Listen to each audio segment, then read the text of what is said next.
All right, everybody, welcome to Here for the Truth. My name is Joel Rafidi. Got my co-host Erasmus with me as always. Today we have our good friend and fan favorite guest returning. Matt Presti is here for the third time, former president of the Walter Russell University, and just someone who, in general, has incredible insights for both the personal world and the outer world, and someone who brings a lot of balance and a lot of nuance to events, to circumstances, and simply to this truth-seeking, quote-unquote, community that we all find ourselves in.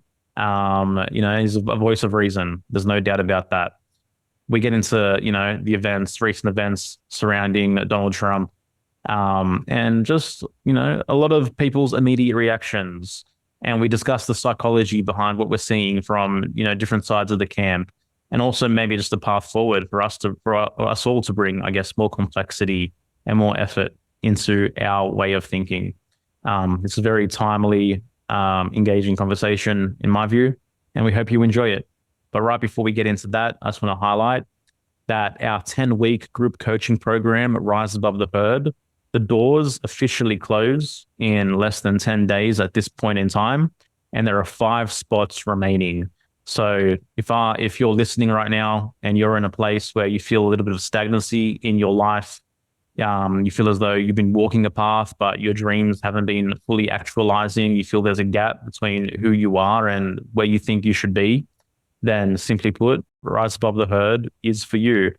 This is a personal development program designed for people like you, for truth seekers, for those who want to walk their highest path, who want to live with greater integrity, and ultimately who want to ground their dreams and ground their vision and have better relationships and live a life that feels more aligned. So there's 5 spots left, and you can learn everything you need to know at riseabovetheherd.co or by clicking the link in the bio. The course starts on July 29th. You are now listening to the Here for the Truth podcast, hosted by Joel Rafidi and Gerasimos. Matt Presti returns to Here for the Truth. A name probably familiar to most of our listeners.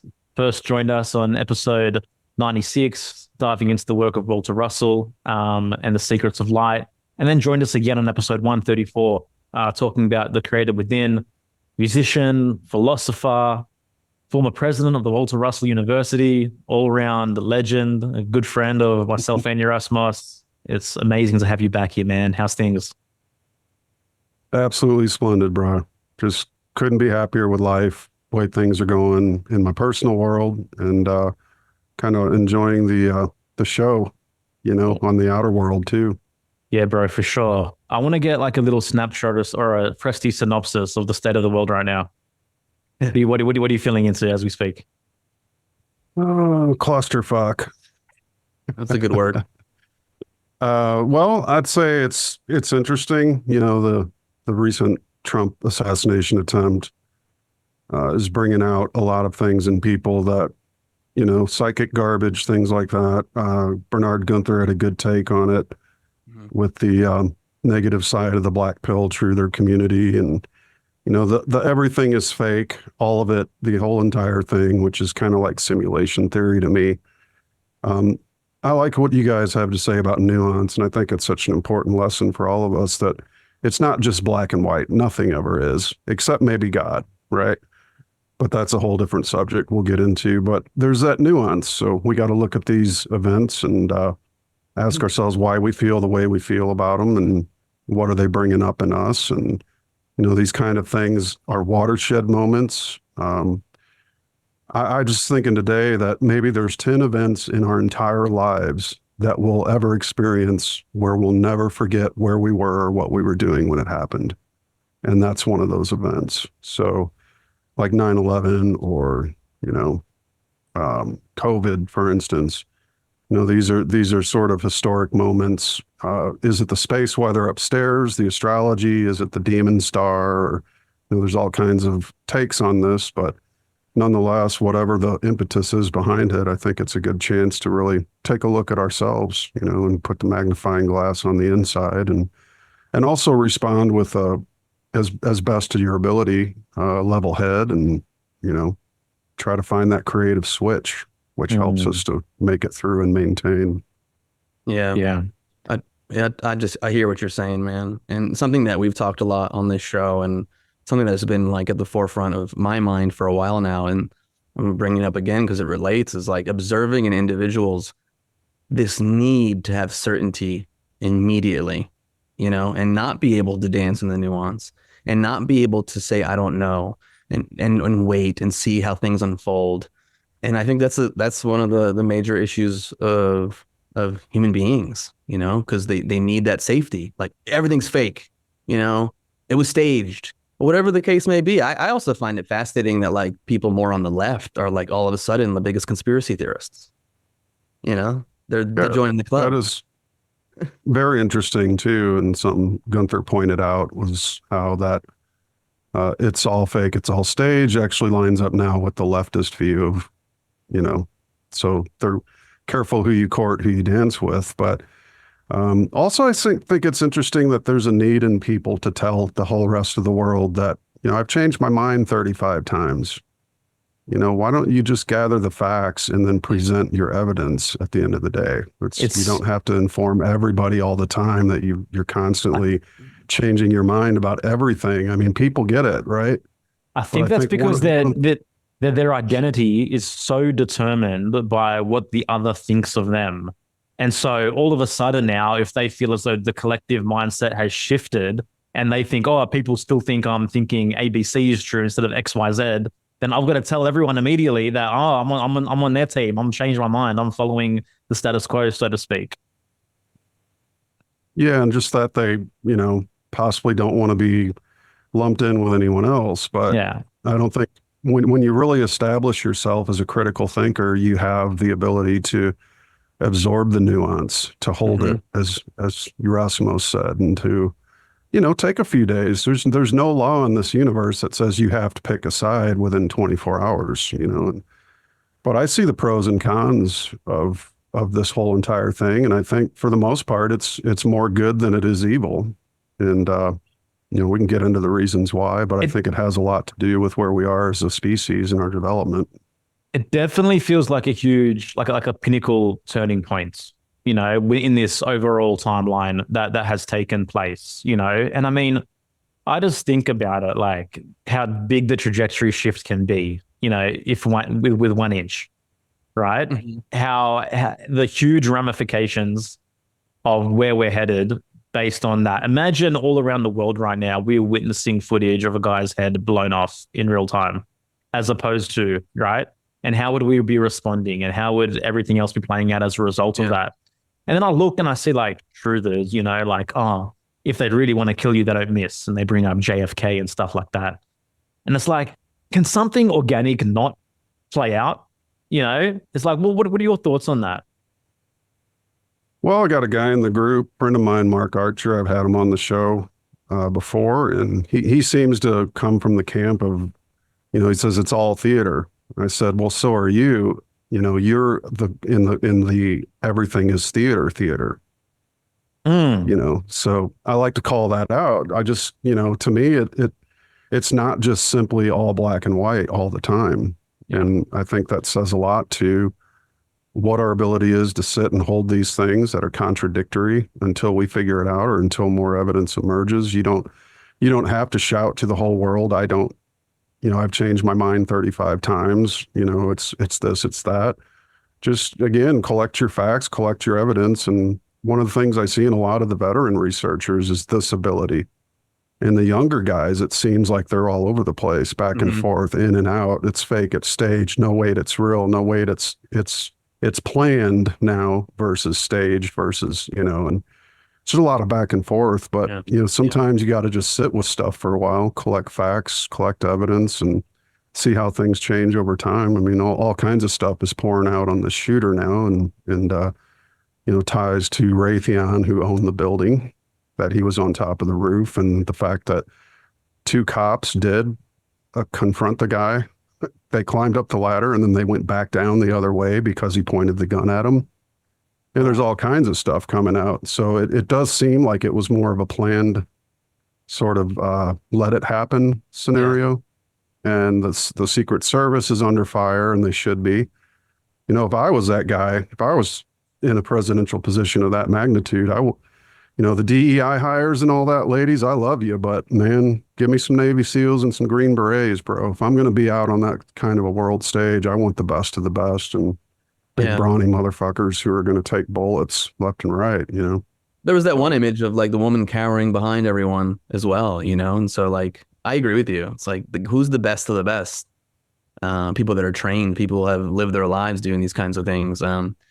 Yeah, but it's so interesting to consider, man. And I can't people just wait? Just wait. Sit with shit. Just chill. You don't need to make the post 3 seconds after this event happens. And so what does that say about your inner world? You know, when I think about as within, so without, like, what does it say about your psychology? What does it say about the state of your nervous system? Like, you know, your view of yourself. Like, yeah, I just, maybe people feel this pressure. Like, I'm an influencer. I'm someone who knows. Yeah. I identify as someone who tells people truthful things. So I'm someone who has opinions, right? Like people are waiting for my opinion. Yeah. Yeah. So yeah, I think too that comes from having a lot of followers, you know, and my followers are counting on me to say something about this, and from conservative pundit to the most far left critic of everything, you've got that. You see that in a lot of them. They just have to respond immediately. My response was basically almost comical, but it was just like, well, great guys, you fucking martyred you martyred the guy and he's still alive. Good job, morons. That was pretty much my response, because I knew it's going to blow everything up. So also now we're looking at it. Also, if you have tons of followers, wouldn't it be incredible if you said, hey, everyone, another major event has happened, and I'm just here to let you know that I'm sitting with things and I'm waiting to see how things play out, and there's a lot of information that's going to be coming, and at some point in the future, I'll get back to you and I'll share my thoughts. Wouldn't that be the more evolved thing to say? But it's not the world we live in. It's not. If you're not cutting edge, it's not clickbaity enough. It's not clickbaity. It doesn't get clicks, right? Yeah. Please go to our website and click. It's for our opinions about things that don't even have an opinion able to be made yet.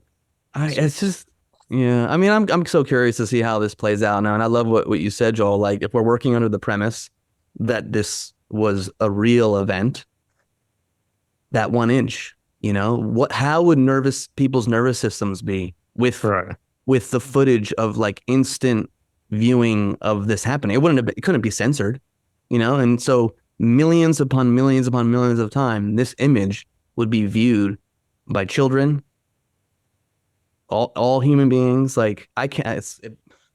That would be a much different imprint on the collective psyche than than what we're witnessing now. Like, yeah. And also, what does it say about the individual who like is like upset and pissed off that bullet missed? You see that online, like people that are like so angry that this person wasn't this thing that we're talking about, this image that would have happened. Like, people are upset that didn't happen. That didn't happen. You're seeing that for like real people claim that online. I've seen a couple messages, or like maybe poking fun at it. Yeah. So again, it's hard to know because they're just words. There's no emotion behind it. Footage of Jack Black just emerged recently of him saying he was at some kind of Make-A-Wish. He was singing Happy Birthday, and he said, okay, make a wish. And he says, I just wish the guy wouldn't have missed. It's like, so now he's getting ratioed on all over Twitter for the comments. And, it does say a lot about people. Yeah, that's not comedy, No. Regardless of your affiliations, politics is interesting. It's 25 million Russians had no interest in politics, and they were put to death by Bolsheviks over a several-year period. And I always sit with that saying, you may not be interested in politics, but politics is definitely interested in you. Mm. And so it behooves us to maybe at times, especially in different epochs of world civilization, that when things are in sort of a chaotic turn in politics, whatever plays the part of the zeitgeist of the day is important to pay attention to, but not so much that you get drowned in it. You know, you want to be able to keep your head above water, keep oxygen, and stay creative. Balance. You know, don't be like yeah, exactly. It's all about it. And, you know, just really with that in mind, you know, perhaps what politics really is a polarization. And there's two kinds of polarization. Well, there's one that is toward life, and there's one that is depolarization, which is toward death. And if people want to be polarized, you know, that's a good thing in my mind, because that's what nature does. When you eat food, when you breathe oxygen, you're polarizing your cells, and it keeps you healthy to be polarized. That doesn't, you know, take away from the fact that you can still understand nuance and stand between the tension of opposites. As you know, you like to say, Erasmus, so many times I've heard you say it, and it's so true, that but that very much life polarizing in-breath is necessary. And a lot of times, you know, we enter into ages where, or parts of ages, epochs, whatever you want to call it, where you do have to take a stand of some sort. And it could be for, you know, reasons that might align with some politics. Maybe they don't. But, you know, like being pro-family is not just a conservative value. It's a human value. Because if we just give our children away to the authorities or the king or the jesters or the courts or the, you know, the political movements of whatever this or that, or religion, or, you know, ideologies of the left, things of any of that nature, you know, it would be depolarized to, you know, neglect your own responsibility as a human, as a parent, as a family. What does that mean? So in some senses, I see the good side of the conservative movement emphasizes family. The negatives are, of course, that, you know, where religion plays a part, where it gets, you know, can get out of hand and fervor takes over from common sense. But one thing I will say about the right side of politics is, at least, and I'd say this pretty assertively, and I'm glad to see it, that they all see a common enemy in what's called Marxism. And it's anti-Rand, it's anti-capitalist, true free market. It's total collectivization. And Michael Sirian and David just did a really good, what was it called? Anatomy of Human Destructiveness, Part 2. Anatomy of Human Destructiveness, Part 2, just fantastic. And he calls it out, basically, that the main divide, the distinction he made so well, was that you have basically two views of what a human is and what its purpose is. One is that it's bestial and should be treated like a beast. In other words, herded like cattle and controlled like pigs in a sty. And the other is that man is divine, you know? So I tend to line myself up with that man is divine outlook. Obviously, I love the work of Walter Russell. I love the work of William Blake and others who have, you know, tried to point this out to humanity for hundreds of years. You know, Pico della Mirandola and so on and so forth, are just saying and telling his fellow man over and over, hey, look, we're divine. We're divine creatures, divine beings. And you know what the thing is? Yeah. When man doesn't recognize himself as a divine being and as sacred, then he kind of does become cattle-like. Exactly. And then the need for control, and the controllers have a avenue and approach into your psyche. Yeah. Because what you think of yourself is a mirror that you reflect out to the world. Are you angry? Do you hate yourself? Are you living purposelessly or with purpose? So the purposeless seek a purpose in the mob, whereas a divine man seeks a purpose within himself. And then he has to express that, which is unique. You know, that's the beauty of each divine being, realizing that they are unique and original and can be authentic should they choose to express themselves as such. Yeah. I think that might be a clip. That was beautifully said, man. One thing I want to touch on just prior to that point, in terms of you know, taking a political stance or the amount of interest we pay on politics, like now for many individuals, especially quote unquote truthers, like there's this fear of being mocked if you show any interest in that the political game might have some impact or might be real or might be more than just purely theater, right? I think there's also that dissonance which prevents people from, even just saying maybe like, oh, I hope Trump gets in, or I align with Trump more than Biden, et cetera, et cetera. There's that fear of being mocked or even buying into that as a reality. Mm-hmm. Well, again, I think it comes. Go ahead. You go. So it comes from the fear of, I guess, looking at things as possibly being a reality. That's one of the nuances, that maybe this was a real event, and if it was, certainly it has ramifications that you can't just pawn it off as everything is fake, everything is staged, because what will you miss in the interim? And again, polarization toward life, these people that we're dealing with, this new world order who wants a communist run world government, and that's what they've done in country after country, is go in and murder millions of people, many farmers, and that's the MO of these folks.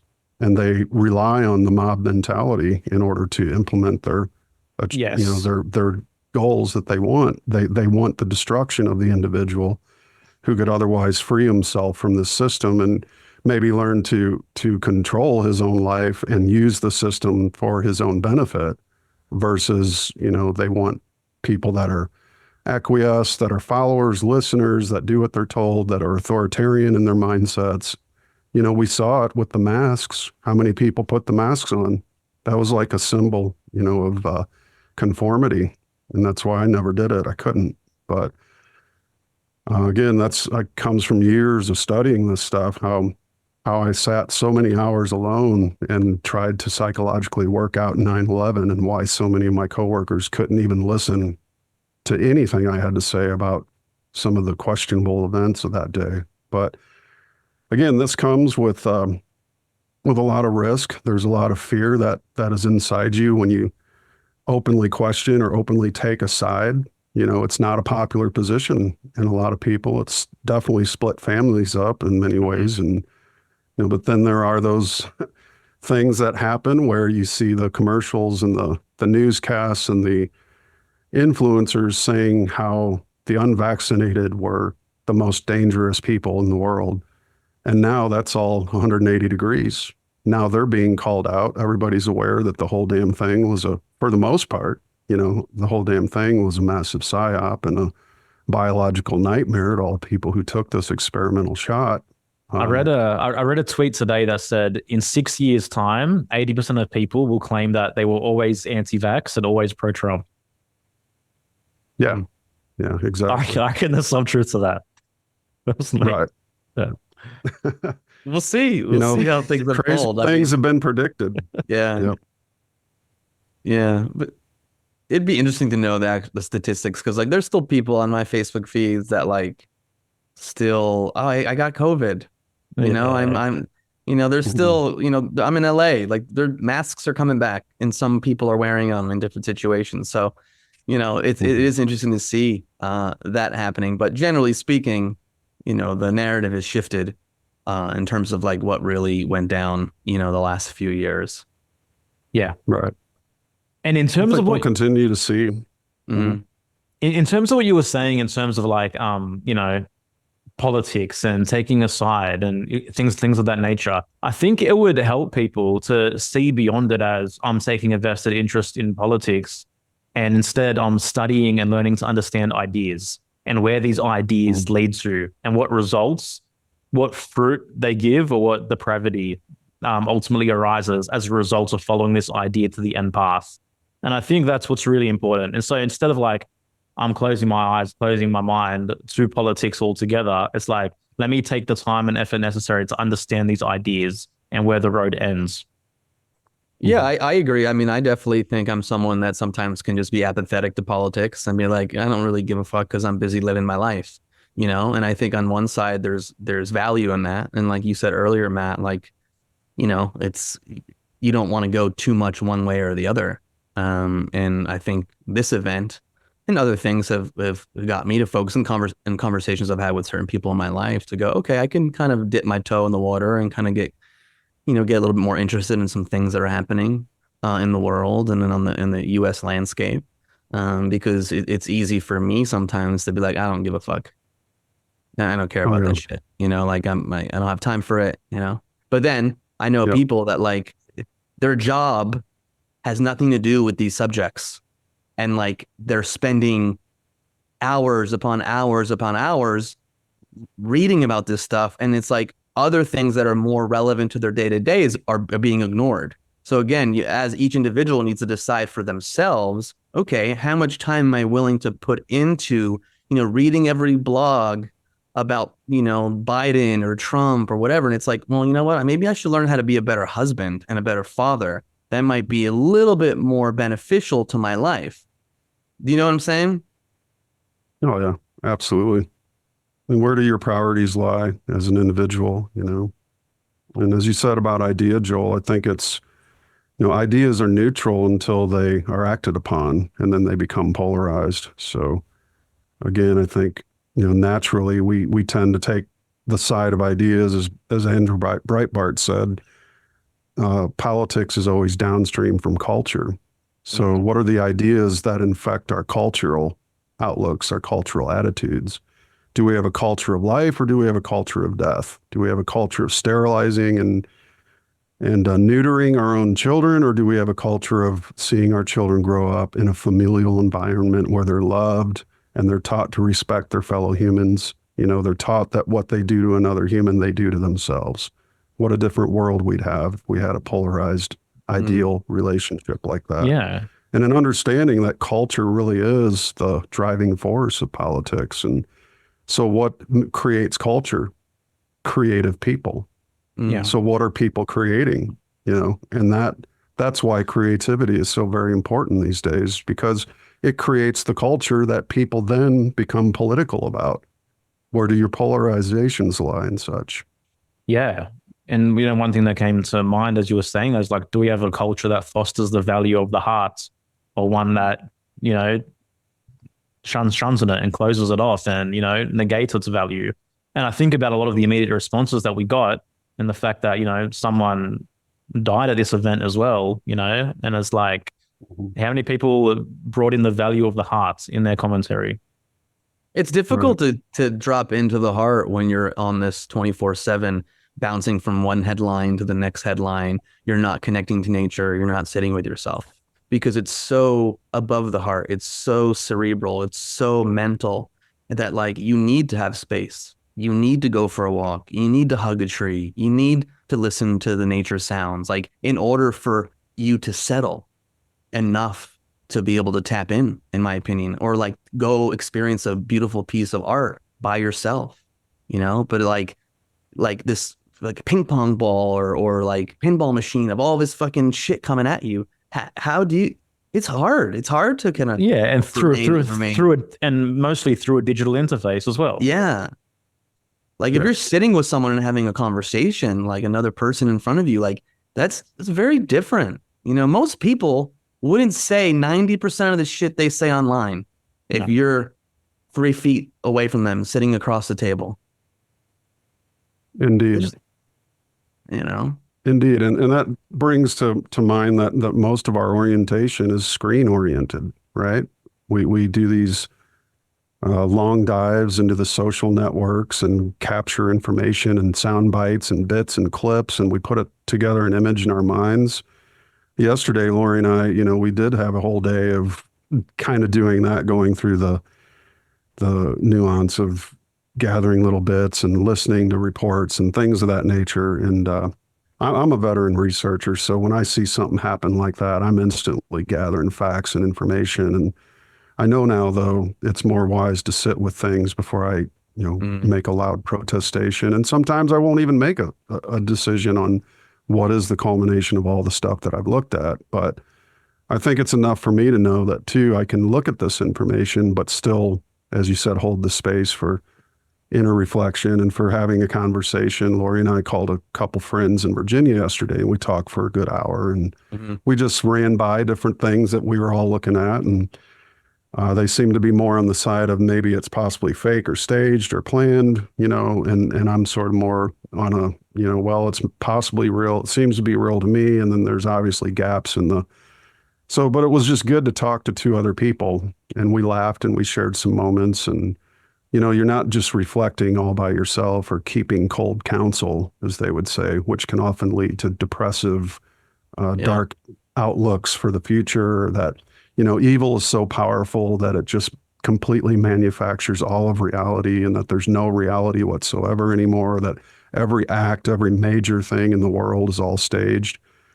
And that's again a dangerous place to be, because I think you're cutting yourself off from possible learning scenarios and lessons that might help you to move along in your own life to become more creative. But it is an interesting exercise that we all do, orienting our views and opinions and worldviews all from this little thing here. It's amazing to me.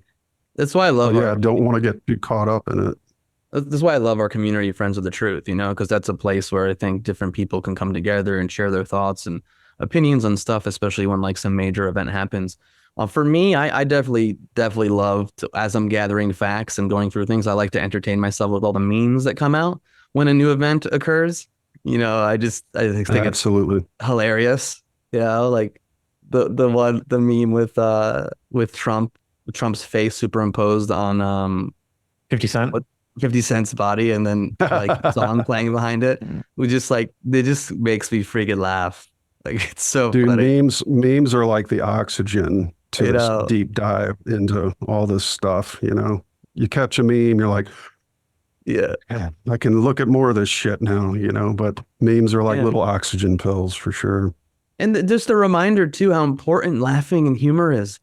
Again, you talk about the tension of opposites. Like, this was a major thing that fucking happened. Like, serious thing, and there's rabbit holes to go down and explore. And like, can we find time and moments in our day to laugh?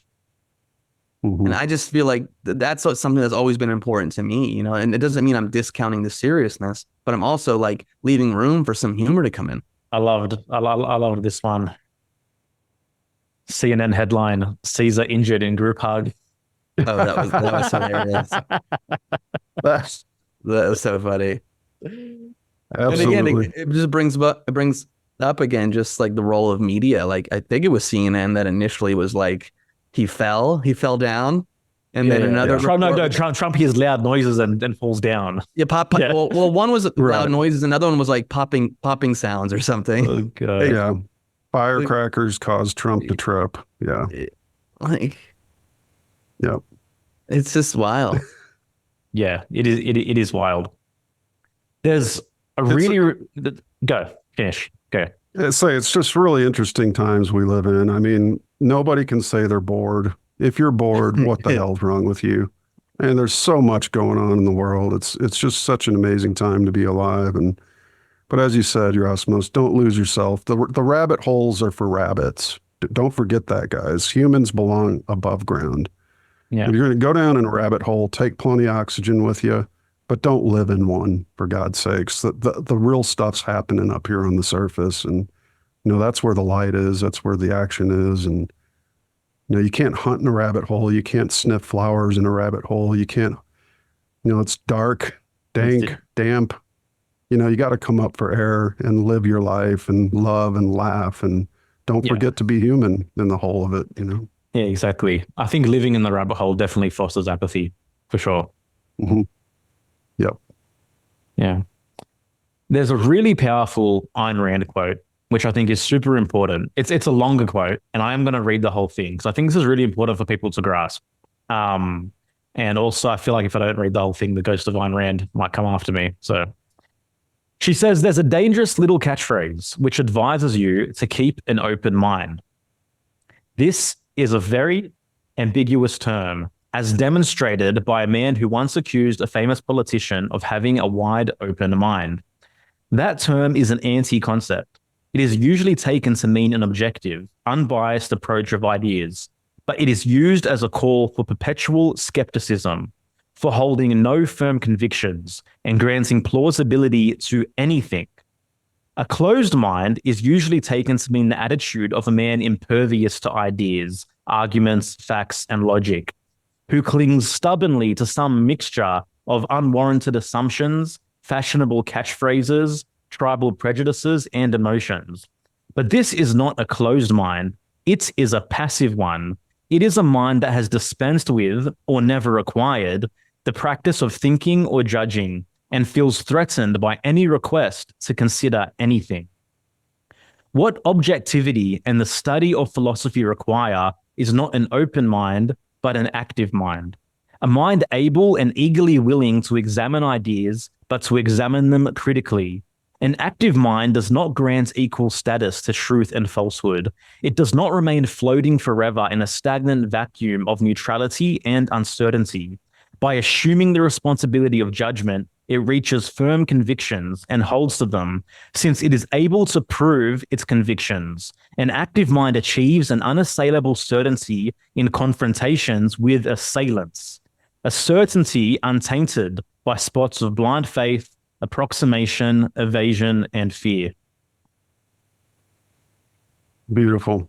Thank you, Ein. I think that, yeah, thanks, Ein. Kind of speaks to the biblical saying, what is it? The Creator says, those who are lukewarm, I shall chew up and spit out. Mm-hmm. You know, my old gunny buddy from the military, who passed away a few years ago, he used to say, I can't stand people who can't make up their minds. He says, pick a fucking side. Yeah, and in a sense, that's not too interesting. soon. They're not too soon, though. That's my Correct. But this is Give yourself a little time. this is the thing. If we were to transpose this Ayn Rand quote into what we're experiencing today, so those who live under the premise that everything is a political theater, everything is staged, everything, I would lump these into the category of, you know, too open, right? Too open, Right. unwilling to, you know, kind of reach. It could also be closed. It could also be, yeah. It can be closed. It can be closed, but for them, it's under the presumption that they're open. They believe they have an open mind. That's why they can see that, you know, everything has the potential to be staged, to be scripted. Nothing is firm, nothing's real, and nothing's fully graspable. I would say the fully closed, you know, is those that don't question it at all, right? Those who simply take the headlines of the news reports and the media as it is. Right. But it's the active mind, which is required at this point in time, which is to stand on one's 2 feet, use one's own mind, use one's own discerning faculties, have a look at evidence, use reason, which encompasses one's mind and one's intuitive faculties, and be active in reaching a result, in reaching a stance, in reaching a conclusion. But this is the hardest path to take. And it's the hardest path to take because, like all things, it requires effort to get to a result. Okay. And we live in this world, even when it comes to news consumption, where we don't want to exert efforts. We are looking for others to go and do the effort and reach conclusions. Then us say, I like what that person said in the past. Let that be my conclusion as well. And let me live under the pretense that I've gone through some kind of effort. Right. And so, but this isn't a good place to be. There's no real juice or fruit or rewarding dopamine that comes with just, you know, mimicking what someone else has said. Because we haven't reached our own conclusions. We haven't used our own mechanisms. But this is what's necessary at all times. It's not looking for, you know, a Matt Presti or a Bernard Gunther or whatever. It's like, do the thinking and then maybe like, I resonate most with that. It's like, can you have an active mind in all things? Are you willing to exert that effort? Yeah. Exactly. Intuition well is big here, man. Yeah, really well said. I think being able to connect and trust your intuitive faculties helps, especially when there's, you know, people in the world, there's influencers, there's people that you respect. Even then, when they're saying things, I feel like that's when my intuitive, you know, part of me is out more. I'm like, I'm not just going to like say, oh, because, you know, Michael Tazarian or David Whitehead or Matt Presti or whoever said this thing, it's automatic. Like, I feel like I'm sometimes a little bit even more discerning at times because I'm like, okay, this is someone, because I got to check myself. Like, this is someone that I really trust and I think is really wise, but let's, you know, hold your horses, Erasmus, like tune into shit, tune into yourself, look at some other things and see what conclusions you come to. Yeah. Yeah, exactly. I mean, an active mind is not stagnant. It's dynamic. It's polarized. So it can be either polarized toward an open condition or polarized toward a closed one. But either way, you might have to be the open condition for one event and closed on a whole second one, or even between those days. Yeah. You know, just 2 days of research, you might go from open to closed and back to open again.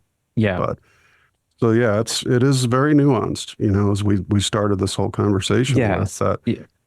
These events, they're life-changing. We'll all remember where we were, right? On the day that it happened and at the moment that it happened, which was interesting. 6:11 p.m. was 12:11 in France, the beginning of Bastille Day, which was the beginning of the guillotines and the chopping off of the heads and the revolutionaries and the Bolsheviks, the first generation communists, overthrowing the royalty of France. And what an interesting day. So some say it's Freemasonic lore or, hand to the Freemasons or something like that. There's all kinds of, explanations for it. But there are ironic things that also are happening with the space weather, which is astrology. Yeah, exactly.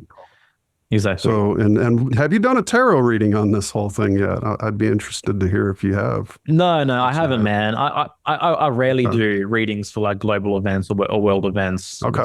Yeah. But it'd be interesting for sure.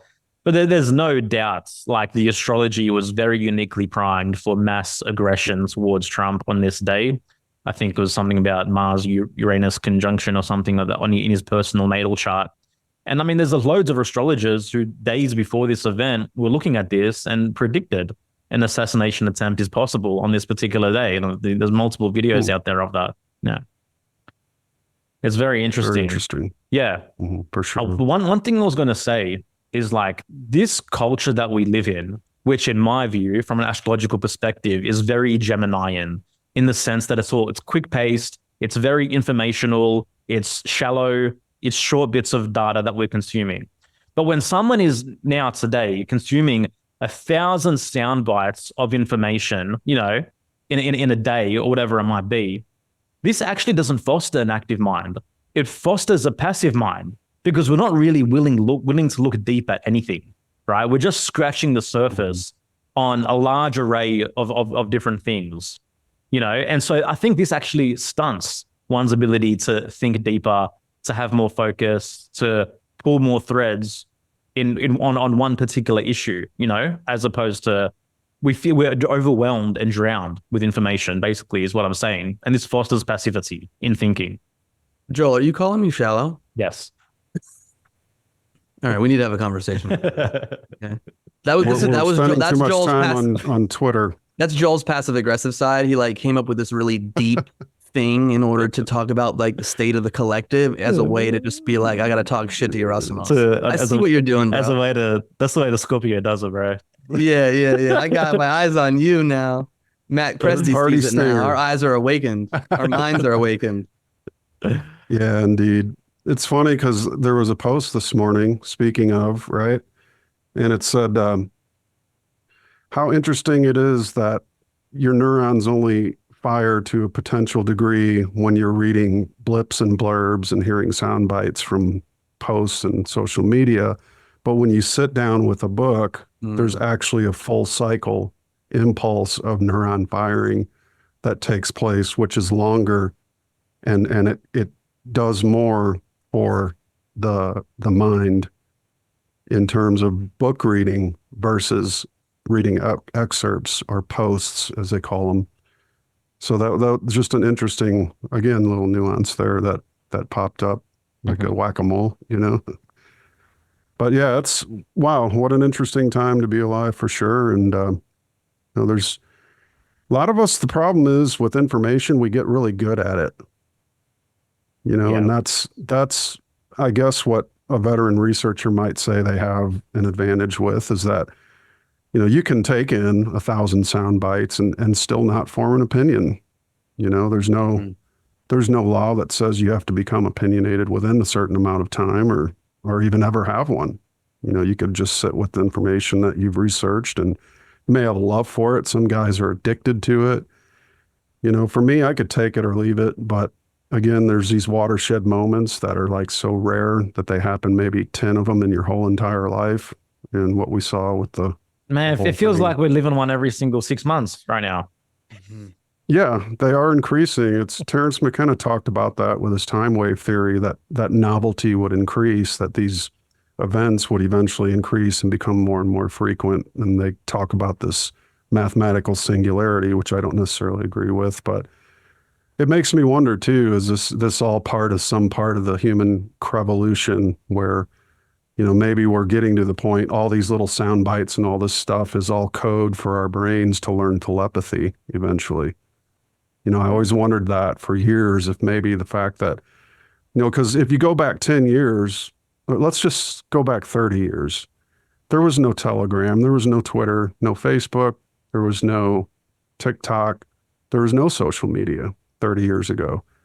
So how did people communicate? They wrote letters, they used the telephone and actually called each other and had conversations.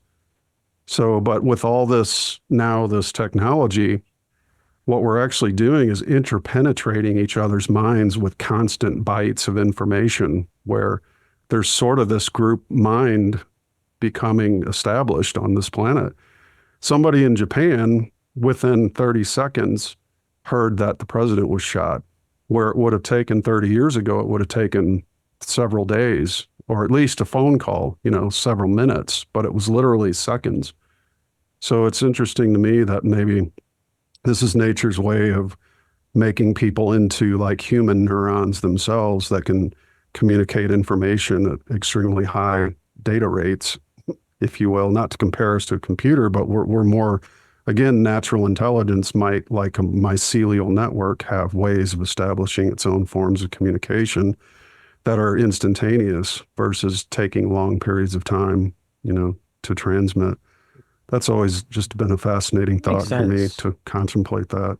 It makes sense. And because of like the enhancements in communications technologies, we're communicating with each other a lot more as well.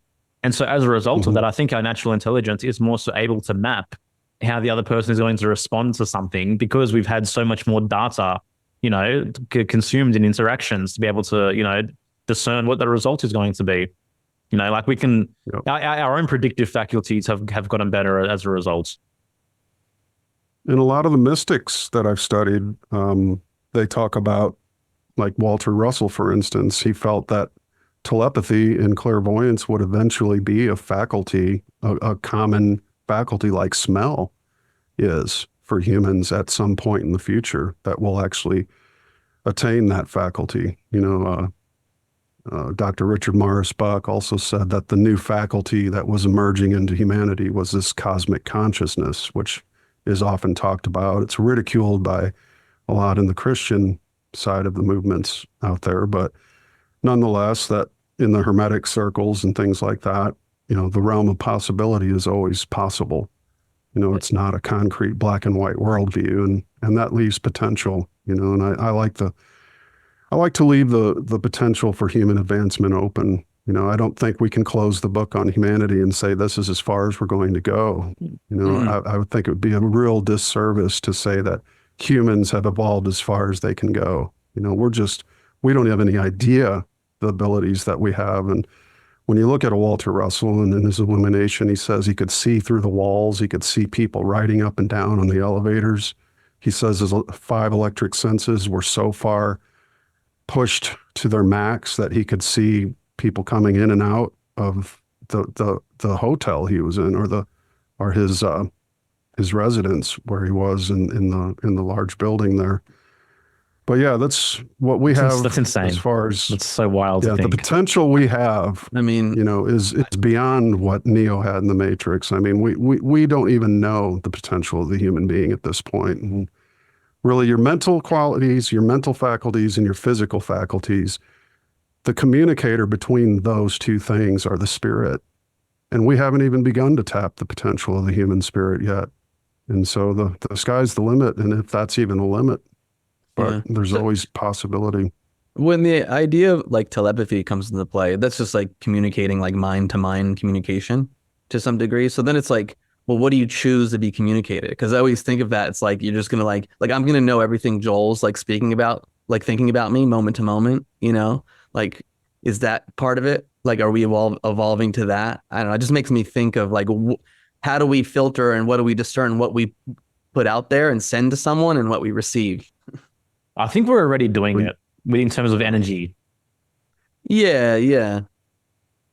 I don't know. We'll see. Well, you knew when Joel was digging on you right there. You didn't have to. Yeah, but those were words. There was Those are actual words. I wasn't really. I know you weren't, dude. I'm just poking fun. Anyone that knows me knows I'm talking shit. Yeah. Oh, yeah, it's both scary to think about, but kind of cool at the same time. Because would you want somebody to see into your mind and know all the past of your life? No. Things that you don't want people to know, or things like that. But what would it produce in people? How would we, if a Bill Gates walked into the room and some of us had that power, and we're able to look into the man's mind and see things, would that be something you'd want? Or would it be something that he couldn't hide from? Or it would be kind of cool to go, Joel, I got this dope beat in my head. You hearing it? And you're like, hell yeah, let's drop some tracks, but, and speaking of your music, we should dabble on that too a little bit, play a track or something. Bro, I'm holding this tight to my chest, man. I'm holding it tight. All right. I'm holding this close, bro. October 23. Let's telepathy, you know what, dude? Euronymous and get him to play it. Well, listen, since he talked shit about me, I got some access, so I might need to talk to some influencers on Twitter and be like, hey, listen, I got an inside scoop on a new album, so you better start apologizing, bro. I got a song for sale for $100 million. Yeah. If this somehow leaks and goes viral, I won't be mad. I never was here. Yeah, exactly. Imagine it goes viral and all of it. So like, thanks. I know we didn't wait till October 23rd, but I really appreciate it because like 100 million people have been listening. Yeah. I think about the other day. So I was messaging a friend in Australia. I was thinking about a friend in Australia, and I was messaging him. He was asleep during the time. He woke up to a message from me. He's like, "Holy shit, bro! Like this is crazy. Like you were like in my dream, like just literally just then." And like what crossed my mind is like, am I thinking about this person, sending him a message, then somehow that's like penetrating his dream state? It has to. Something's happening because that has happened to me. Yeah. I can't even count the amount of times. I mean, there was a time in New York City where my buddy was in town, my buddy Jesse, and I was at a subway station. In New York City, a subway station. And I just had the vision of him. And then the subway doors open and he walks out of the subway doors. Like in that moment. Like, are you kidding me? Yeah. It's happened so often. Just the other day, man, like my neighbor who I used to play basketball with all the time, I haven't seen him in ages. I was taking the rubbish out of my house. Just before I opened the door, it crossed my mind, I want to see Adrian right now. I opened the door, Adrian's walking across my driveway. Like, it's just stuff like that, man. It's like you get these just momentary premonitions before it happens. It happened today, dude. Someone who's moving to Tennessee, friends of ours, like we're meant to have dinner with them. And I thought of them today, but we haven't been in touch in months. And I wake up to a text, or I see a text from him coming. Yeah. Like, what? Yeah. We're telepathic, bro. We're so evolved. Right. We're on 33D here for the truth. Yeah, that's it. Come on. The faculty's coming, guys. There's no stopping it. Nothing can stop it. Really interesting. Trust the cosmic plan, man. Trust the cosmic consciousness. But you know what? Those Q catchphrases, as whatever they have become, like there is deeper truth to nothing can stop what's coming. In terms of, I don't believe that nothing can stop a divine benevolent plan from unfolding, right? I genuinely don't believe that. It's like there's deeper seeds to this. And that's so important what you say. And I do trust that plan. I absolutely do trust that plan. Yeah. Well, how can you not? If you see it actively working in your life, you'll notice the synchronicities. And the synchronicities are your proofs that it's real, that it's happening. And God doesn't speak in ABCs. He might speak in numbers, but he definitely speaks in synchronicities. And you could look at the field of mind as the morphinogenic field, Rupert Sheldrake's model, which is synonymous with the ode of Karl von Reichenbach, or the orgone of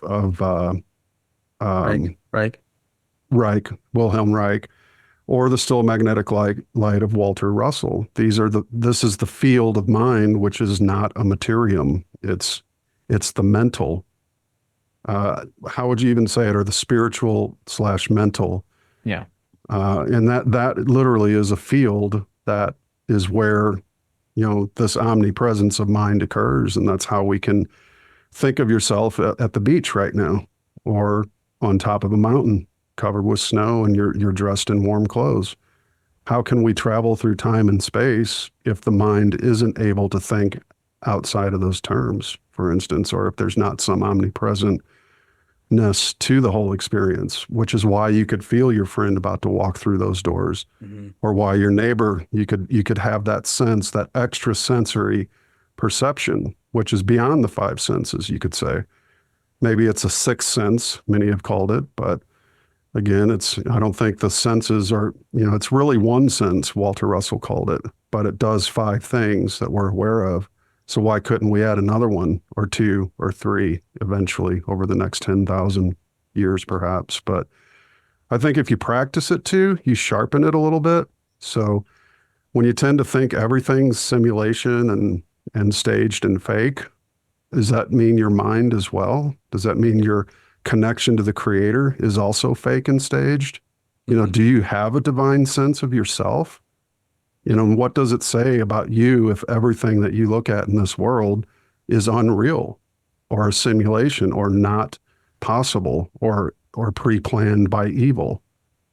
So again, the nuance of this whole thing comes into play. And what I did see a lot of the Trump supporters, interestingly enough, and others who aren't even Trump supporters at all, said he was saved by the grace of God.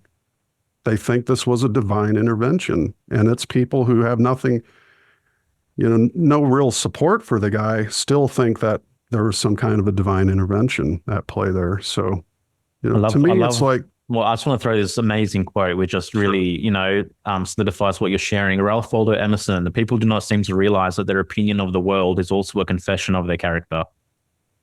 Bingo. Yeah. Yep. And also, too, there's one by... Yeah, that's totally apropos. And one by Carlyle that said something along the lines, and I'm paraphrasing, why is it always the little men who can't believe great men exist or that great men are even possible? It's always the little mind that thinks great men are an illusion or not possible or something along those lines. Or if they appear to be great, then there must be something shady or conspiratorial, or they must have stepped on other people's whatever to get to where they are. They think it's not possible because they don't see that vision for themselves, so they can't see it being a reality for anyone else. It's the same with a Hegel or a Nietzsche. Like Hegel, he's always demonized for his Hegelian dialectic, but it was Marx who made it into a political dialectic versus the ability to sit with two opposite things and then syncretize those things into an understandable, workable synthesis that then gives you some benefit. That's exactly what Pico della Mirandola did with 26 different religious traditions and holy books. He was able to even syncretize the difference between Aristotle and Plato, which was considered at that time to be impossible.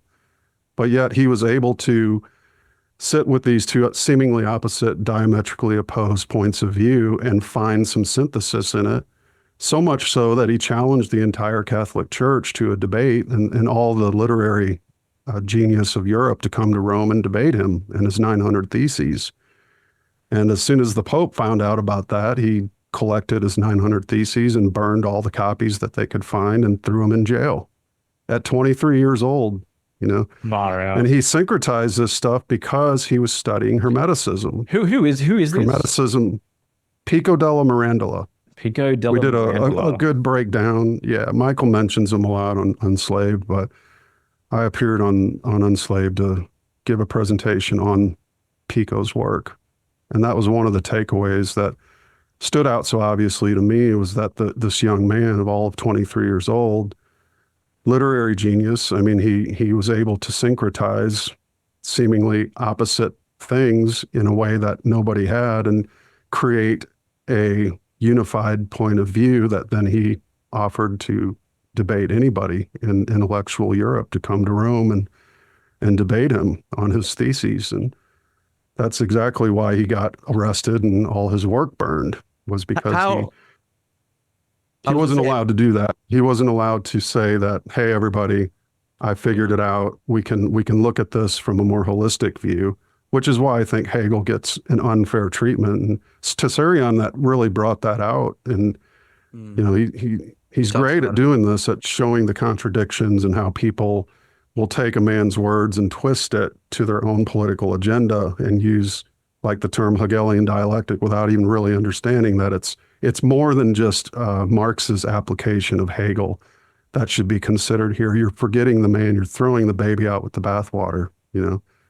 But it's how much baby, how much bathwater, to borrow from Weinstein on Joe Rogan recently. But yeah, you can't throw everything out. It's not black and white always. You know, the poles of the planets could be black and white, or, you know, a canvas, as what Russell said, God could be represented by a uniformly black or white canvas. But it's the colors on each that, you know, are the nuances that interpenetrate and relate with the canvas itself. And that's where we got to have clarity. We got to have the ability to focus when needed, and also to entertain things that are outside of what we're used to thinking about. Yerasimos just read my mind a second ago. I did. And we'll leave it at that. But no, back to you were saying, like, that's something I've appreciated about Michael. Like, you know, like, let's talk about Alexander Crowley and Aleister Crowley and Helena Blavatsky, where people are like, they're Satan demon worshippers, you know, and it's like, well, again, like, is it one individual all good, all bad? You know, how are they portraying themselves? You know, what stories do people make up about them? And again, this relates to back what we started with about having an active mind. Do you just take someone's word for it? You know, or do you go, hey, let me investigate this person's work. Let me see what they've brought into the world and see, does it add value? Then, okay, well, maybe like this, there's more to the story. Most people's psyches are compartmentalized with two separate boxes, and everything needs to go in one of those two boxes. And that's the way the majority of people operate. You know, it goes in the, this fits my, you know, worldview box. This doesn't fit my worldview box. And that's it. Yeah. I go back to like psychological health and nervous system health. Like, what's happening inside? Do you have capacity? Do you have capacity to stand in that tension of opposites? Do you have the capacity to stand between certainty and uncertainty? And like, can you say, I don't know? And what does that happen inside of you? Not knowing. Like, you would think this is like, in some ways, I'm like, shouldn't this be like elementary? You know, but when you think of the trauma, when you think of the need to be certain, even I look at things from a human design standpoint, you know, people who have an undefined ajna, the mind, like the conditioning influence is the need to convince people of your certainty. And so many people are living from this place of conditioning, like, yeah, no, I'm right. I have to convince you that I'm right. And then what does that say about you? So I don't know. And I observe it myself. By no means am I, you know, batting 1,000. You know, I have to check myself when I feel like I'm dismissing something, or I feel some contraction in me where I'm like, I have to tell someone about something, and that like I feel self-righteous and all-knowing, you know, and it's really subtle. But this is part of the great work, you know, as we move on through life and as we take in information and we learn about ourselves and we gain this knowledge, we see how we're operating day to day in interactions with different types of people. Mm-hmm. And one part too of the alchemical process is being able to syncretize, not just stand in the tension of opposites, but syncretize them both. You know, find some commonality between the both of them to where you have now enriched your worldview versus simply always standing at a neutral state with an inactive mind versus an active one that can, you know, physically, mentally, and spiritually syncretize and unify two opposing views. I've had to do that many times in my own life. Yeah. You know, the superego of my parents' voice, shame on you, son, for, you know, and then things I've done in my own life, which are two opposing things, but that's the point of standing between the opposites. I think that's often overlooked in this movement of truth, is that, you know, we can syncretize these things. We can marry them to where they make sense, to where then they have a purpose and can fulfill a purpose for us to reach the next state of awareness or experience. Yeah. I think that for me, the syncretization happens like, because it's not just standing in the tension of opposites and then being completely neutral. It's like understanding the gifts and limitation of each side and how they play out within yourself, you know, and that like, and also just having the awareness, like just being aware that maybe I've done some fucked up shit in my life, you know, like what does that do? That's a truth of my life. that plays on me. These old patterns come up, and they're wanting me to behave in certain ways. Like, am I holding space for that? Am I sitting with that? And or am I acknowledging the feelings that come up when I come to these realizations? And then what's on the other side of maybe a part of me that wants to live more righteously? So I don't think it's like a flip flop back and forth. I think it's like really knowing that like I have both sides. They've both played a role in me. They both pull on me in certain ways. And then how do I navigate life by maybe honoring each side in a different way? Like it's an interesting journey for sure. Mm-hmm. And like even in, I guess, in the world out there, so to speak, again, to use the theme of Trump, like an incredibly polarizing figure, right? And people just want to lump it into, savior, controlled opposition, good, bad, part of the political theater, or legitimate or organic. And it's like you can have your own view. Like you can have some kind of sense or some idea that maybe Trump isn't completely part of the big controlled political theater, et cetera, et cetera. And you don't have to be so fully invested where it's like, oh, this guy has to get into power or my entire world's going to crumble. It's like, it doesn't have to be that way. Mm-hmm. Trump's also a Gemini, bro. You called out Trump before. Just shallow.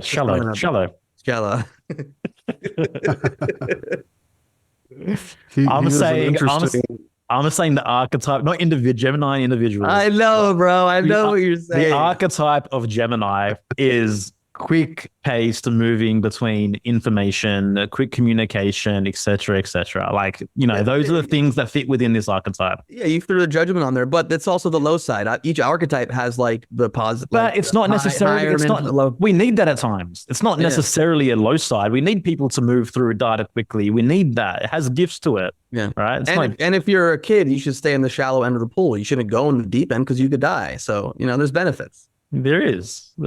I'm saying the culture that's being fostered through the advancement of technology and how we interact with it, I would call it Geminian, personally. That's all I'm saying. I'm going to tweet at the Donald, and I'm going to tag you. I'm going to say, this guy right here thinks you're shallow. You guys are a riot. Oh, man.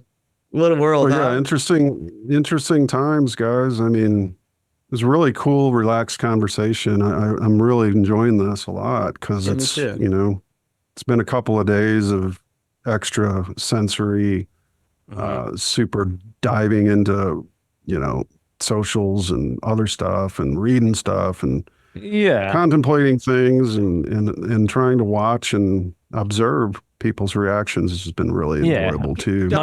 These are huge learning moments. I thought about it first. Okay, you go first. Don't worry, it's different. We're about to say the same thing. I guarantee you. No, I don't think so. You don't think so? No. Are you jumping topics to something that we discussed? No, it's same topic, but it's something specific. But maybe you are going to say what I'm going to say, and that would be wild. Go.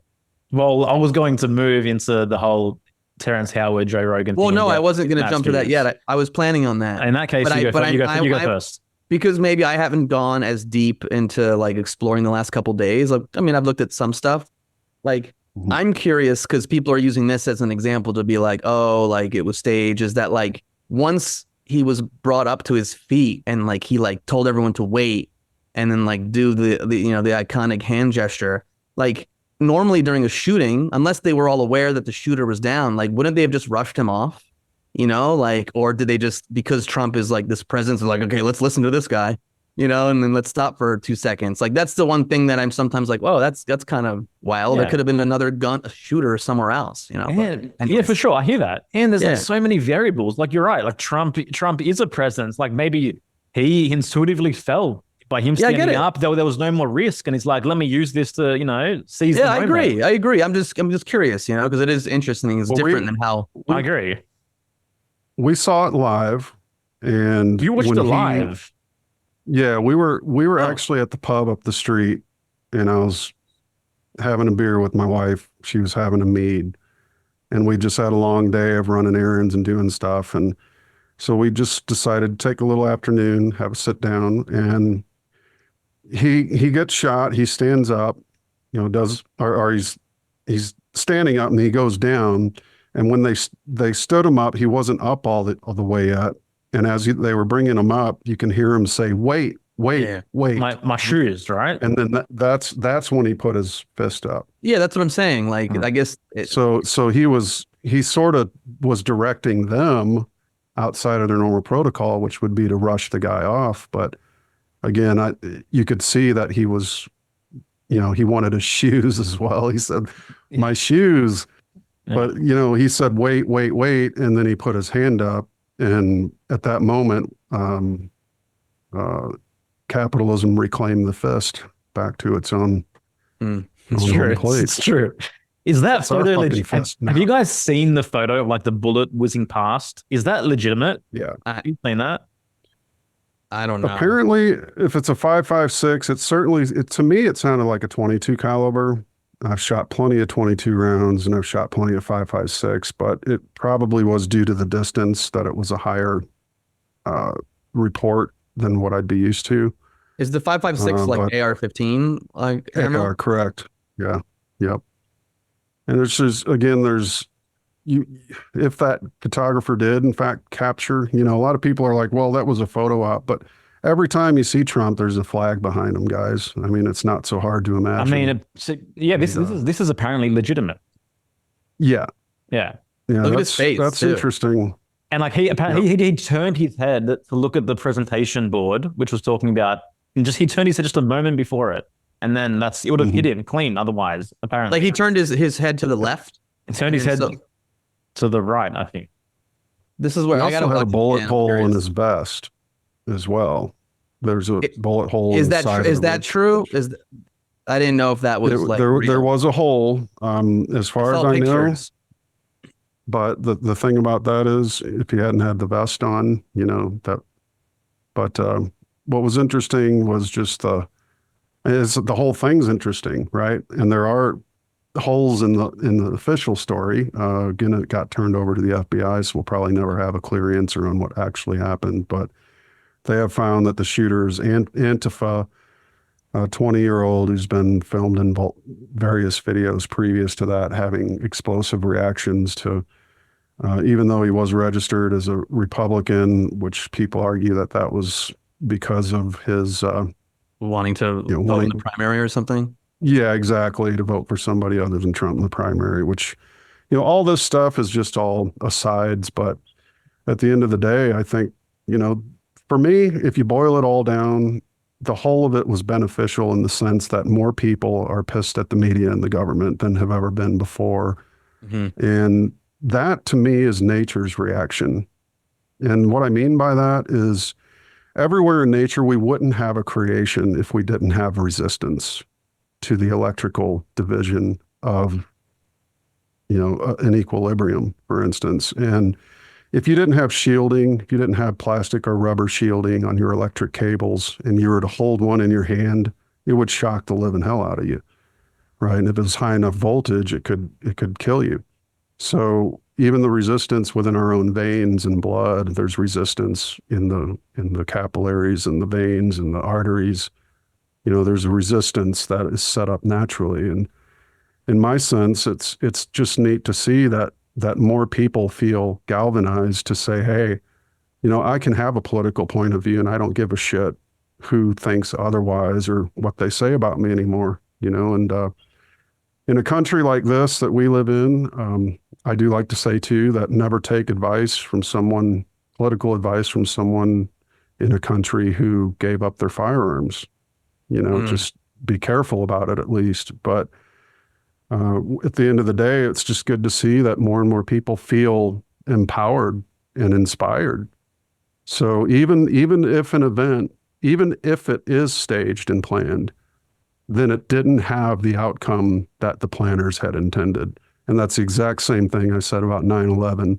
What I witnessed after 9/11, and back in music in those days, there was something called truth music, which was, you could go look and just see and listen to all these different artists that came out of the woodwork writing songs about the 9/11 event and the buildings and Building 7 and Silverstein. And it was like a movement, it was organic, it was fresh. it's killer beats and raps and rhymes and people. What I saw with the movie making and the content creation of that day, it was like that event actually triggered the opposite of what they hoped it would. It made people more creative because now they became empowered. And then they became, once they overcame their own fear, that empowering attitude is what fueled the creative process. And I see it kind of as the same thing, that this can be a watershed moment, again, that can help to fuel a creative drive in man that creates the culture that changes the politics downstream. Yeah, never very know. true. Just to what you were saying before, like you said, even if it was staged and planned, it didn't receive the results which they would have wanted. But I think some of the critics are claiming that the stage or planning was for Trump to come out on top as a savior and even to galvanize more emotionality towards, him needing to be in and him, being this person who's going to wield all these emotions and all this power, et cetera, as a potential. Also, I do have to highlight that I telepathically sent a message to Matt to give a slight jab to Joel, and then you told the story how you shouldn't listen to anyone from a country that gave away their guns, and so Joel is from Australia. So I just want to say telepathy is in action during this call, everyone. I just want to remind you all of that. Well, you do got to know that when Tucker gave his speech to the folks in Australia, he was nothing but high regards. And that was probably one of the best speeches on the problems with the American government versus the other Western governments in the world, of which he just had absolute high praise for Australia. And I concur, some of the most beautiful cities in the world. I've always wanted to visit there myself.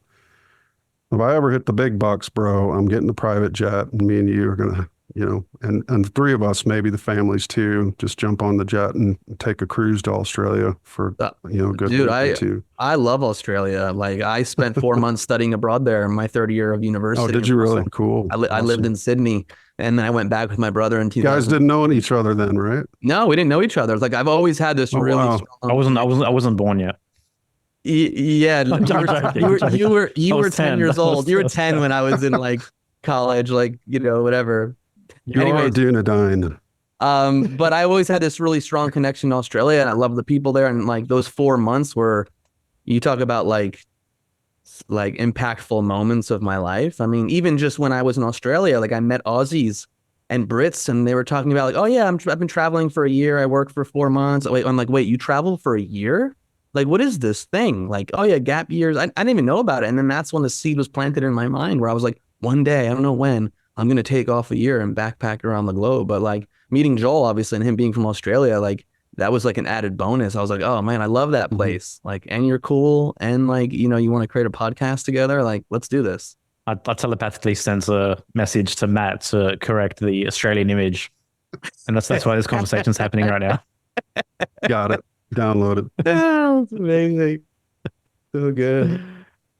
But yes, it is a beautiful country. It's stunning. And Australia, the energy of Australia, the spirit of that land is unlike anything else. It is amazing. Like the connectedness, the oceans, the mountains, the desert, the bush. Like one thing I miss so much, like being in Mexico, is just being able to walk into a bush and disappear, and just sit by a waterfall, sit in the creek, whatever. Like you can't do that here in the jungle. This is the thing of the Homer Simpson meme where he like comes out yeah. But like I miss that, and I miss national parks. I miss just being able to go on Anyway, the point I was going to make before Yerasimos hijacked my incredible, statement, was some of the perspectives is that the plan is for Trump to be this martyr and for him to be the man that survived the bullet and for him to be galvanized as this figure. You already said that, bro. Yeah, but I don't want to get thought. I want to get thoughts on that. Oh, that okay. There's certainly the possibility. I mean, the way I look at it, I'll trust any man up to 90%. That includes my wife, even myself. Oh, right. Now, did you just call Laurie a man? No. Well, Laurie, she is. Laurie, telepathically, I'm in deep shit right now because she's coming out here with a handgun and it's going to be on. But oh my God, I love it. no, she's a whoa man, and she likes to say that. She's like, her purpose is to say, whoa man, slow the fuck down. You're getting ahead of yourself. I Right? love it. But, the man word is in the word woman, mankind itself. The whole point of now you lost me. Help me with telepathy. I'll trust It any man was it was I'll trust any man up up to to 90% 90%. because Yeah. there's this thing called human frailty or human good Lord. The potential for humans to be wrong. Nobody's ever 100% correct about anything. So Yeah. I will never be 100% certain about anything, even the Russell science. Even though I've experienced certain things with it, I still allow 10% margin of error is what I'm saying, because we're all human. We make mistakes. So nobody in my mind on this planet has the savior mentality that is that 100%, because we're all that 10% margin of error, room for error, whatever. But that's what makes us human too. And that we, again, if there is to be a savior, I would promote the one that's internal, do what Christ said, become the one with the Father. I and the Father are one, and that's so important. What I think is the solution too to all this is not the externalities of the world, but the internal recognition that man is a divine being. That when you walk into the bush, that when you're able to go into the jungle, like Mr. Simpson there, when you're able to disappear into the hedge or take the walk on the trail or go into the water, not only are you experiencing the divinity of nature, but you're also reemphasizing the divinity within your own self. And that, to me, stands as the greatest solution to all of the evil and all of the problems. And who was it that said, is H.W. Percival in Thinking in Destiny? He said, man, his views of the world, his views of God and good and evil are infantile, all due to his own imposed noetic darkness and his own absence of the light within his own mind. And that really, what is the light and what is the absence of it, but the recognition that you are a divine creation with purpose. And that's the basic purpose of humanity, is to fulfill and express the divine qualities of mind that you possess. And the mind is the spirit. And then the mental is what thinks that spiritual exaltation. And then the matter is the body that expresses the action of that right thinking. And to me, man will always be divine. I mean, I cannot take the Marxist view and look at man as a beast, because then I would be forced to look at myself as a beast. Yeah. And I have looked at myself as a beast. We were all in our 20s once, right? But the point is, with age and with experience, you gain the ability to have these insights, to have these greater understandings, to stand between these tensions of opposites, to develop the ability to see nuance where other people only see black or white, which is an age gap limitation, I think. But the older you get, again, which is why I love to say, and great men come alive at 40, as Walter would say, great men and women. And your best years aren't even here yet. Now, how old are you? 86, Gerasimos? Is that? Yeah, I'll turn 87 next June. Yeah, I look pretty good for my age, I think. You're of the Dunedain warriors from Lord of the Rings. Yeah. I'm so 44, we're brothers. I'm 44, actually. Yeah, I'm 44. Okay. Well, your best years are upon you, and Joel, your best are yet to come. And if I got anything to depart to anybody, man, just don't look at old age as some kind of curse or whatever. Look at it as a gift, because your most divine years, your ability to fulfill that divinity within yourself, stands right before you, and it always will. And you can learn it at an early age, you can learn it older, but you can learn it nonetheless. I love getting older, obviously taking care of my physical body is something that needs to have more of a focus. But like when I think back to however many years ago, like I was in more black and white thinking. I was in like, let me have an argument with a stranger on the internet. Like what the, you know what I mean? Like now it's like the thought doesn't even really cross my mind, So yeah, it's interesting. I lived through many of the years of the forum wars. Yeah, it was an interesting time. What you said is so true about something along the lines of like one's view of the world is how they view themselves or view God or something like that. And this is even echoed in David Hawkins' work in the Map of Consciousness. One of the columns along the horizontal axis is how you view God. And so depending what one's state of consciousness is, your perception of God shifts as well. So like at the bottom of his chart, he has shame. At the top, he has enlightenment. And like the person who's living in shame views God as a despising God, right? A person, as you go higher up the ladder, starts to view God as self and as in all things. And so, ideas, where do they lead, right? So Marxist ideas, what fruit do they give for one's life, for one's worldview, for one's relationship to nature, to God, to everything else, etc. Yeah, exactly.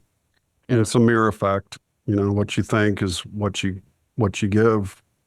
So what are you giving yourself in terms of a reflection?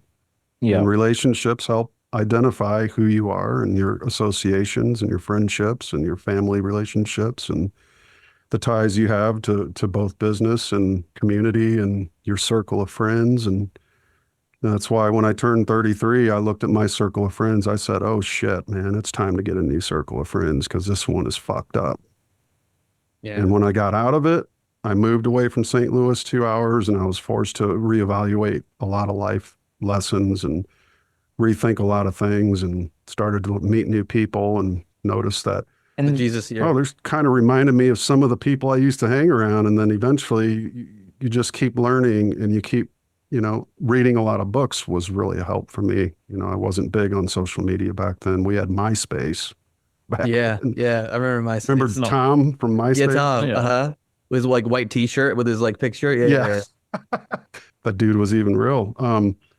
So yeah, it was a different world back then. But again, I think, get into a love for learning, a love for reading. Don't put the books down, guys. Pick the books up and try to balance it out. Get your walks in nature, like you said. And, if there's a deep dive needed because of a world event, jump in, but don't forget to come up for air. Yeah. Very important. Yeah. Do you have a little extra time if we dive into something else real quick, Matt?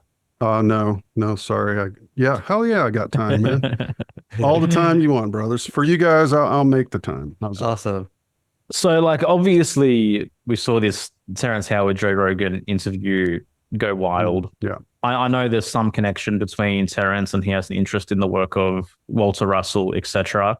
I'm hoping you, as someone who is very experienced in the work of Walter Russell directly, can kind of, I guess, shed some light into how, like the situation, whether you thought Terrence's shares were on the mark, not on the mark, whether it did a service to the work of Russell, a disservice in the overarching scheme of things. Like, where are you at with that? No, the term all publicity is good publicity comes to mind. He definitely boosted the sales for the University of Science and Philosophy, which was greatly helpful.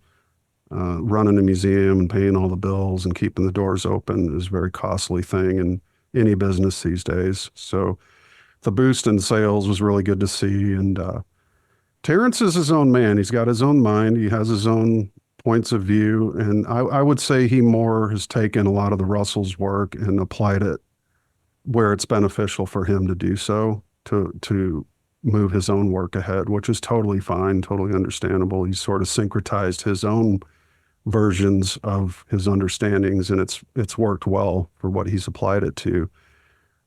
Is he a representative of Russell as a purist? Not so much, no. He's got his own takes. He's cherry-picked a few things that benefit him, not to say anything bad about the guy. I've met him.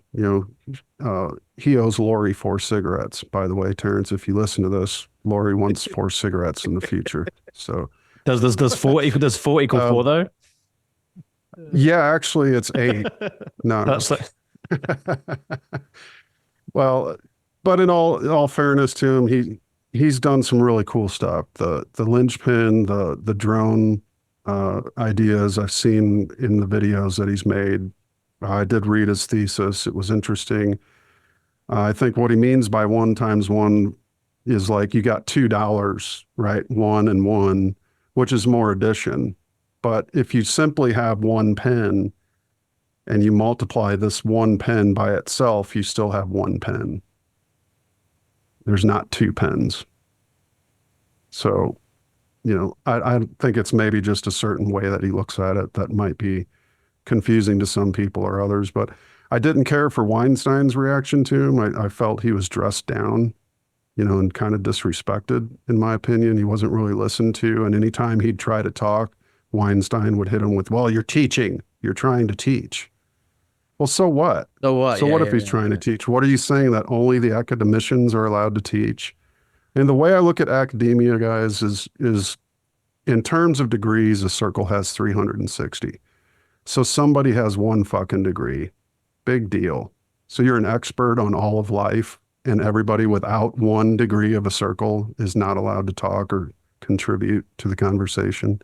Yeah. Fuck off. So couple of weeks ago when we had Michael on and he mentioned the word academia, he goes, I'm surprised I'm not spitting as I say the word.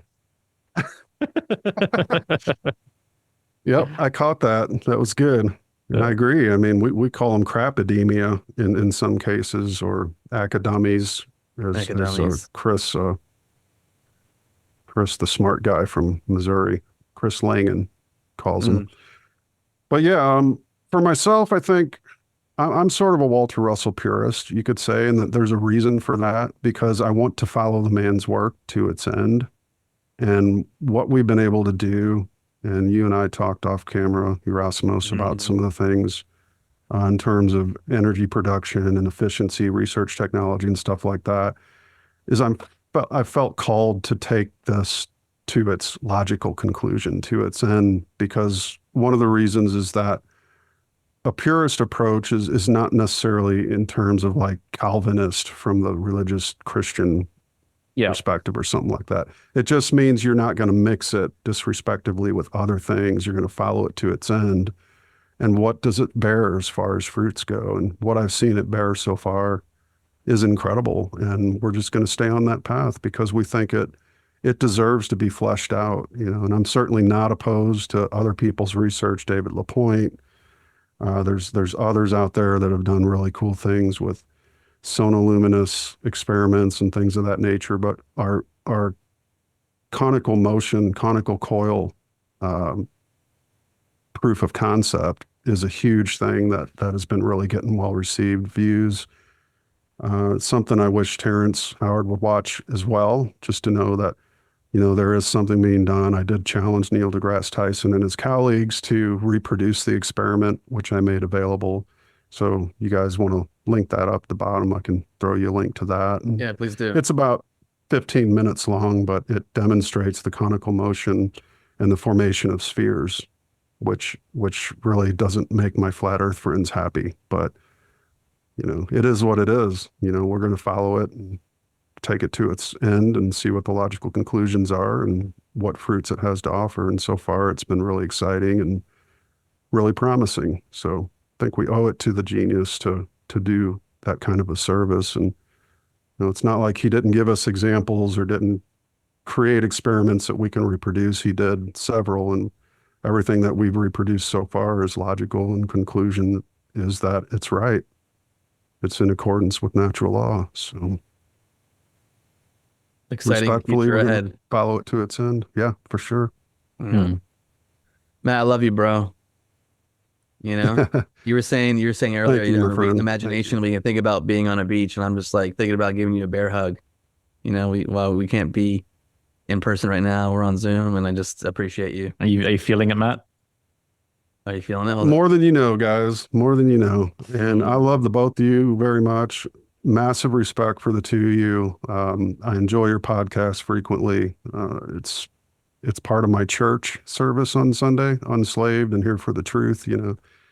That's my church, guys. And, if I'm going to run with some good folks and good podcasts, it's going to be ones that I appreciate and have that respect for. And all the work that you guys have done and continue to do, and the community growth and the positive effects that you're making on the world and the creative powers that you're expressing and bringing forth are so needed at this time. And just keep up the great work.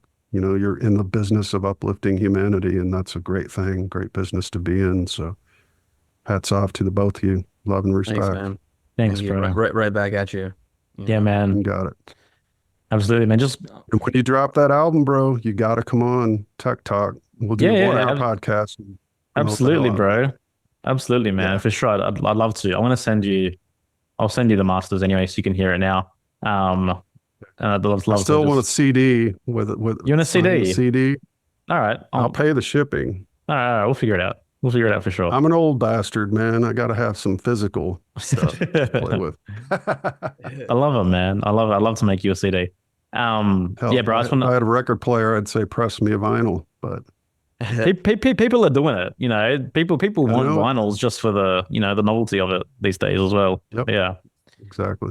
Yeah, man. Just want to echo what Erasmus said, bro. Appreciate you. I mean, grateful to just be around minds that pull us all forward and make us all more nuanced and encourage us all to have more active minds. And I think that's what reality creation is, man. As you evolve, your reality shifts. Like you mentioned before, your friends shift, your environment shift, everything changes as you change. Because, once you start this process, there's no going back. So grateful for those who lead us forward, for sure. Guys, thank you so much for listening. We're going to drop all Matt's links in the brief as always, and we'll see you next time. Oh, before we go, is there anything specific, Matt, that you want to lead people to? Just say mattpresti.com's got all my stuff. The podcast is up there. I'm slowly doing more as time progresses. I like it. I like seeing it. Yeah, I've been super busy, but it's sort of at my leisure. I go, little bits at a time here where time allows, and nothing really, so to speak. Yeah, other than maybe that proof of concept video, I think is probably the most important thing people can see, because it does give Walter Russell a leg up on the claims of a Neil deGrasse Tyson, who says he's never produced any demonstrable experiments, when I beg to differ. Yeah, we'll drop that in there for sure. Absolutely. And yeah, let's give a shout out to, the exploration of consciousness. Absolutely. For anyone that's listening and enjoys this podcast, I guarantee you'll enjoy Matt's podcast as well. So definitely go check that out. And if you're after, awesome grounded insights, let's throw Matt's Telegram channel in the brief as well, because I feel like that's super valuable for people, and our worlds and communities are definitely aligned. So for sure. Oh, I do have to say one thing real quick. I did a post. The first viral post I've ever made was a Walter Russell post on X. It did 545,000 views, which was mind-blowing, 500,000 plus. And yeah, that was interesting to see that happen. I don't know what was happening in my brain, but it was far beyond endorphins, man. It was like, what the fuck? This was on X, or yeah, just about 4 weeks ago. Awesome. Yeah, it was really interesting, but it was kind of right coming off the leg of the Rogan Howard interview. And it sort of was a second wave dynamic, but really brought a lot of people to his work, and I was grateful to see it. So amazing. I love it. Yes. Yeah. All right, go. We'll see you next time. All right, brother. What's up, everyone? Hope you enjoyed that episode with our dear friend. If you're still here listening, we just want to let you know there's less than 10 days to come join the fun and the adventure and the exploration and the next round of Rise Above the Herd. We have 5 spots left.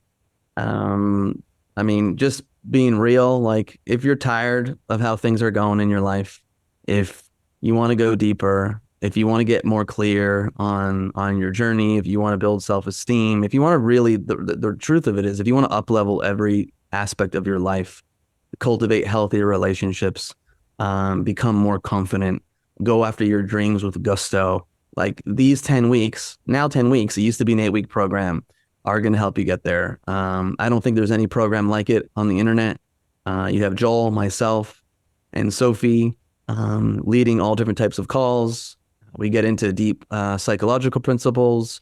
There's a lot of education. You learn about the physiology of the nervous system, which is left out in, I think, 90% of personal development programs. So would love to go on this journey with you for the 10 weeks. We start July 29th and it goes until October 8th. So if you're interested, go to riseabovetheherd.co. and let's do this. Smoking mirrors, I'm seeing through the illusion. Waking up in a time they think you're in a delusion. Somebody set the alarms, cause they be too busy snoozing. I'm in a DeLorean, fast forward in evolution.